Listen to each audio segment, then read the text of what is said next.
Botta e risposta a Bitonci TAR, oggetto il piano commerciale, che piano non sarebbe.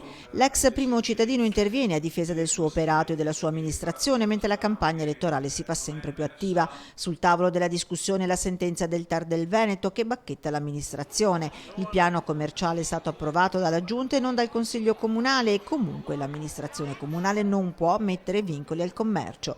L'ex sindaco replica documenti alla mano. Io continuo a ribadire poi anche quello che dirà anche l'avvocatura del Comune, è che il piano del Comune era un piano di carattere ricognitivo, quindi non un piano commerciale, e che quindi è andato in giunta e successive anche in Consiglio Comunale. Sentenze del TAR che si aggiungono e si smentirebbero di fronte ad un ricorso di un'azienda della grande distribuzione. Il TAR darebbe ragione all'amministrazione comunale, ma l'opposizione attacca.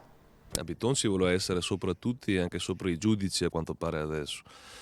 È un atteggiamento imbarazzato di chi sa di aver fatto un danno davvero grave ai nostri commercianti. Ed è così che il commercio, grande o piccolo che sia, diventa oggetto di campagna elettorale con attacchi e contrattacchi. Agevolare il commercio di quartiere e di vicinato per vitalizzare le periferie, si difende l'ex sindaco che ne fa un cavallo di battaglia, mentre i suoi avversari politici lo attaccano proprio sul commercio e sul piano approvato in Consiglio. Lui ne ha inseriti e come nel piano, ma i padovani lo sanno, insomma, lo sanno soprattutto i padovani che abitano in quei quartieri in cui erano previste queste strutture. Il TAR ha sentenziato e qualche ragione, qualche atto ci sarà che lo ha portato a decidere in un senso. Adesso la parola è al ricorso che l'amministrazione ha intenzione di presentare.